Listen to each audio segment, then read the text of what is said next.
Okay, welcome to the Aussie Rules Training program webinar. So we're going to cover off-season, pre-season, and in-season training models. It's designed for coaches, players, officials, to give you a more scientific idea of why we do things at training and how it's best to structure those different things we want to train. Who am I? My name's Troy. I'm a level 1 strength and conditioning coach as of 2014 with the ASCA. I'm an owner and operator of my own personal training gym in South Yarra in Melbourne. It's called Full Circle Fitness. I'm a current footballer. I've just turned 37, so I played reserve grade football here in Melbourne.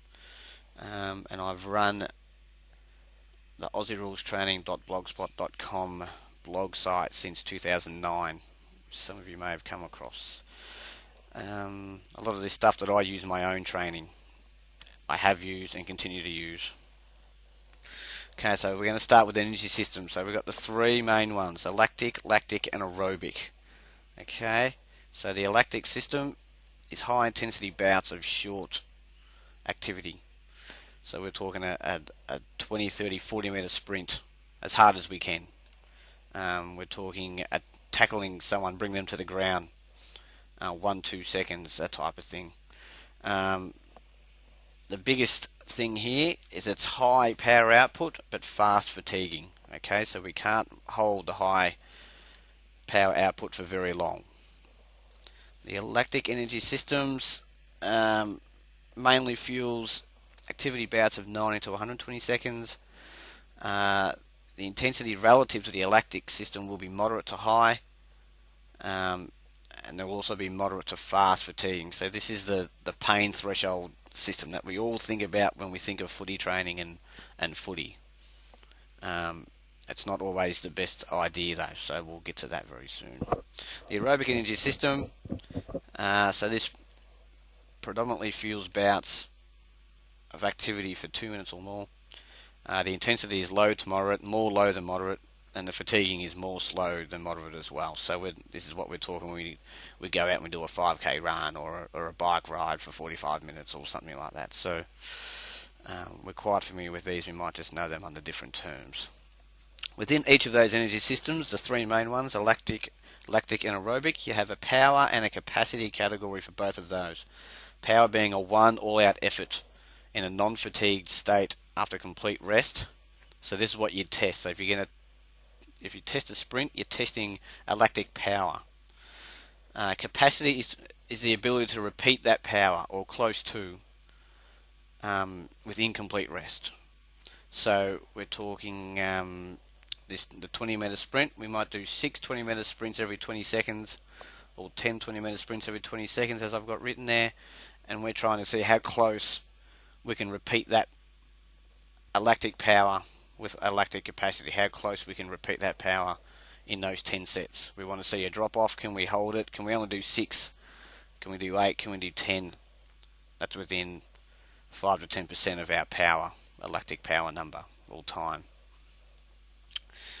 Okay, so with the lactic system, you want to build power before capacity. Okay, so you want to be fast before you can be fast repeatedly. Alright, so no point building capacity if you're already slow, because you're teaching yourself to run slower because you're running under fatigue. Lactic system, again, build power before capacity, if at all. Again, we will hopefully get to that by the end of this webinar. Why training the lactic system and the fatigue that it builds up might not be the best idea, except for a period at a specific time. The aerobic system, build capacity before power. So it's the opposite of the lactic system. So you want to be able to just go at a slow to moderate pace, and we mainly use that to improve our recovery between our lactic bouts.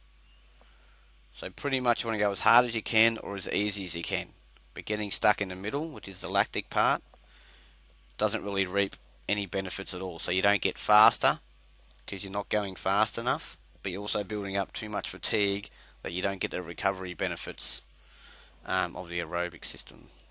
Okay, so let's go to the off season. So the The off season will run from the last game of the previous season to the first night of your team pre-season training. So your main goals here is full body regeneration. So if you had a tough year, if the ground's been extra muddy, you've had lots of bumps and bruises, you want to rest the body.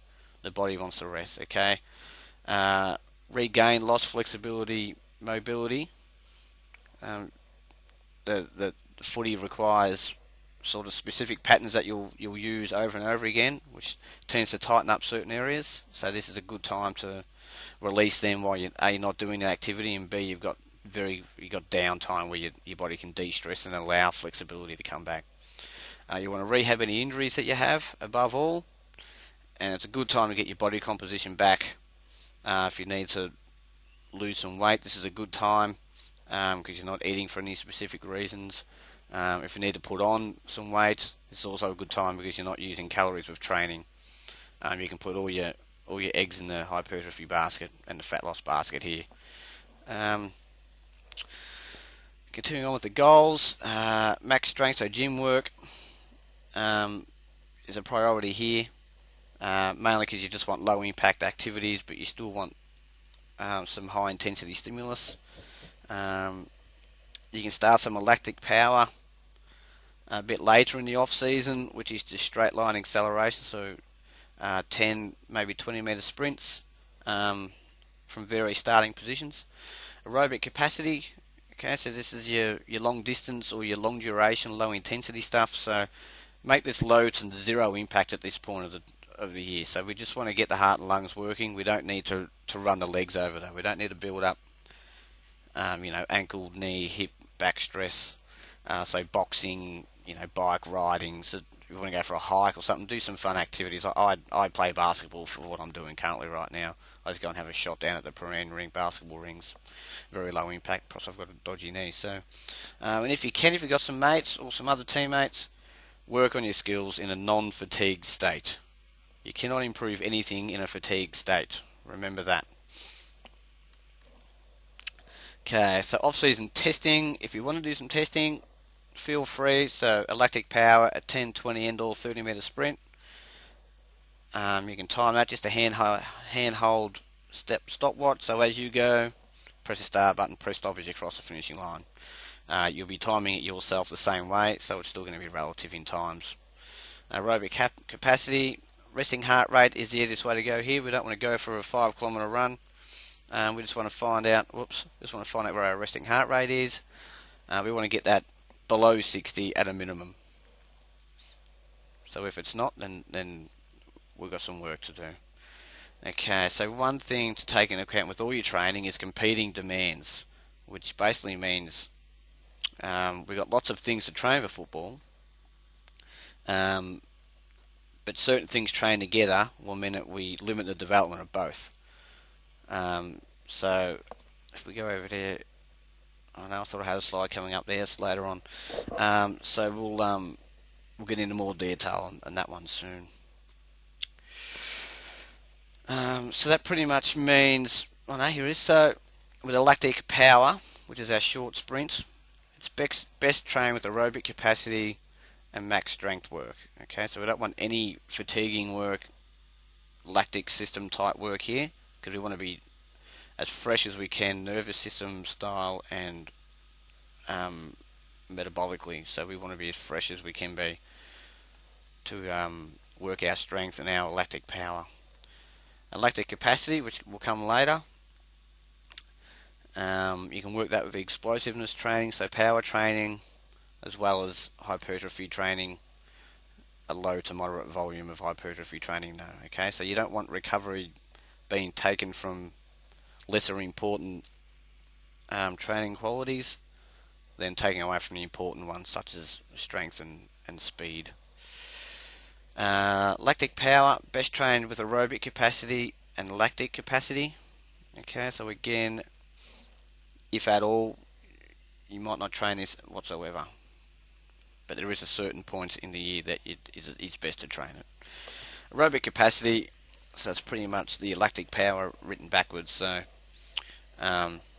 you want to train that while you're training strength, hypertrophy, and lactic power. Okay. Pre-Christmas pre-season. So this is your team training. So this starts from the first pre-season team training session and runs through to Christmas, where we usually have a break. I've got go ahead with who attends training and leave